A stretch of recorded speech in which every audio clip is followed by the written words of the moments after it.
Hello friends, today I'm sharing how we build a new kitchen in our former playroom. The reason we chose to do this was because the playroom was a very large space and the kitchen was a very tiny space. So we knew that just remodeling the kitchen would not be enough. We wouldn't get the amount of cabinet space we needed and counter space.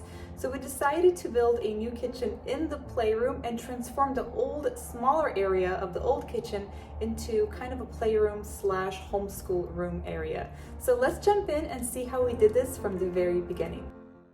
So this is our playroom slash family room, and as you can see, we've already changed the windows. Before this, we had large windows in here which let in so much light, but we needed to reframe the windows to accommodate the counter height, and it was a very bittersweet thing to do. So let me show you what this area looked like when we moved in. Our home was built in the 80s and it had a lot of potential. But as you can see, the kitchen was small, and because of those large windows in the kitchen, there was very limited cabinet space. When we moved in, I gave the kitchen a facelift. I painted the cabinets and the countertops. I installed stick-on floor tiles and stick-on backsplash. And this served us a good 5 years until we were ready to embark on this large remodel.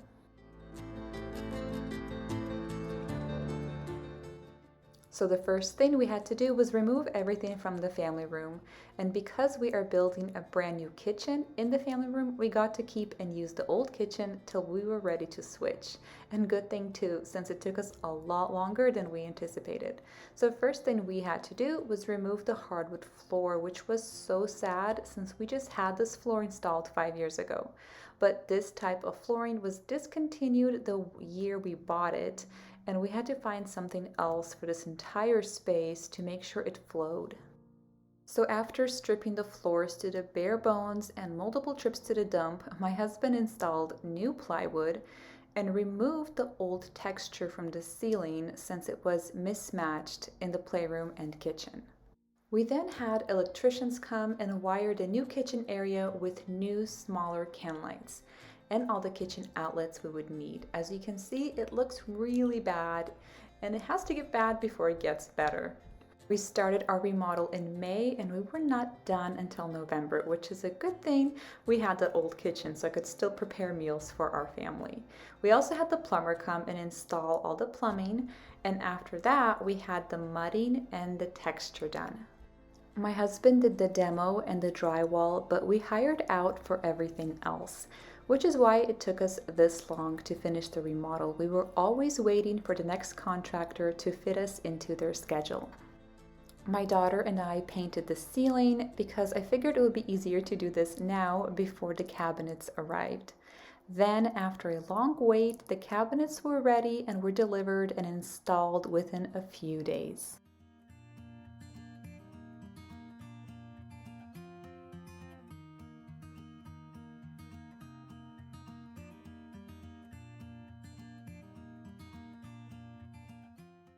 We were so excited to see so much progress once the cabinets were installed. It felt like we were in the home stretch. And these windows are so dreamy to stare out of when washing the dishes.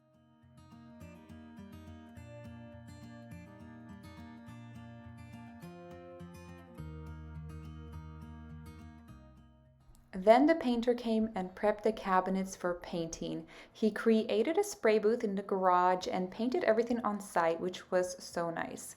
I went with the color Pure White by Sherwin-Williams to match all of our trims. I actually wanted a bright white space to go with the contrasting black windows and hardware. I did contemplate for a while with doing a blue island and gold hardware, but I have no regrets with my decision since I think it goes very well with the style of our house. Once the cabinet doors were dry and installed, I had to make a decision on hardware, and I found this hardware on Amazon. I was surprised how nice the quality was for the price. I ordered a few different sizes of handles and these black little pull knobs for the cabinets. Then our sink arrived. Our first one was broken, so we had to buy a new one. The sink was also from Amazon and it is absolutely beautiful.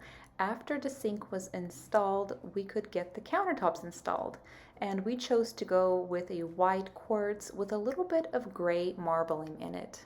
I found 2 of these counter stools on Craigslist for a steal, and then I had to buy 2 more matching ones at World Market. Once the cabinet pulls and knobs were installed, it meant that we could finally use the cabinets. And I was able to move most things out of the old kitchen because we had to remove the cabinets off of the wall where the fridge was in order to install the built-in desk and bookshelves. And here is a little flashback to what this space was before. This held the majority of my cabinet and pantry space. So the next step was backsplash. I wanted something classic and timeless that would go well with the rest of the house. And I debated between gray and white, wavy, long subway tile. And ultimately I decided to go with white since our walls are gray throughout our house, and I decided to continue that into the kitchen as well. That way there wouldn't be too much gray. We hired someone to install our subway tile, and it was all done in one day's work, which was very impressive. And I was very happy with the result and the choice of the tile.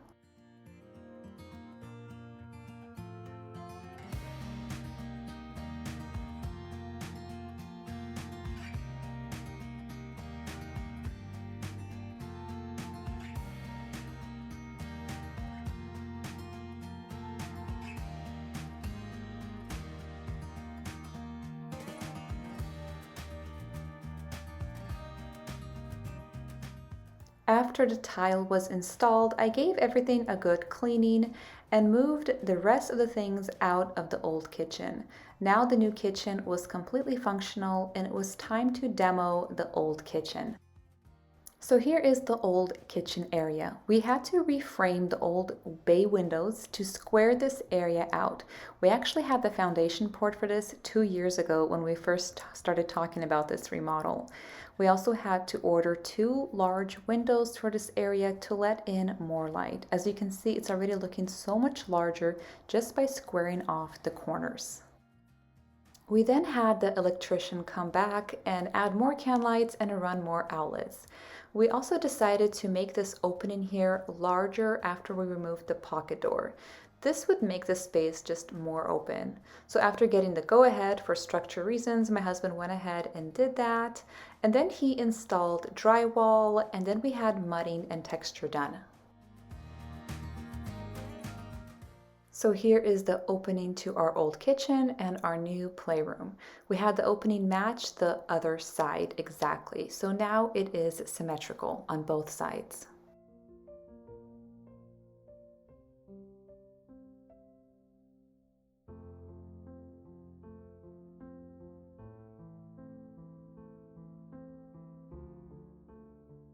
So the biggest struggle was definitely the hardwood floors. We went to so many flooring stores trying to find the closest matching floor to our existing flooring in our living room. And my husband was actually the one who found the closest match. And although the sheen is slightly different, the new floor is also 1 inch wider. You can barely tell. It flows very well from room to room. So after we had the flooring installed, we could get the baseboards installed and get everything painted in the playroom. Everything is painted the same as the kitchen, pure white. And then we were finally able to make the space ours. We got our homeschool books out and all the toys out of storage, and it felt like Christmas since they were all boxed up for months.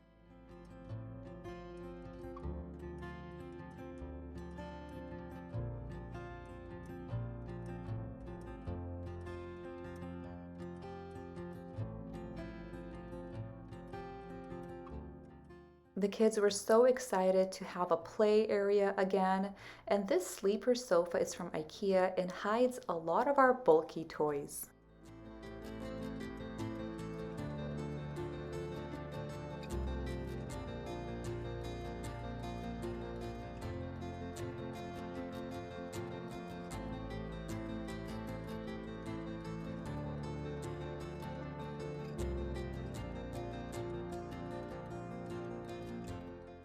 And here is our new kitchen. The space and the amount of storage is such a blessing, and I'm so thankful every day.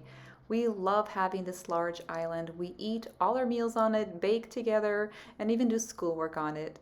We kept all of our old appliances, which we bought when we moved into the house about 5 or 6 years ago, and we are currently still using our old stove as well. But we will replace it with a new, larger one to go in this area when we can. It has been a long journey, and I'm so thankful that the mess is behind us. We still have a lot of projects we want to do in our Fixer Upper, and I hope you guys stick around to see more. Thank you so much for watching. I hope you guys all enjoyed this video.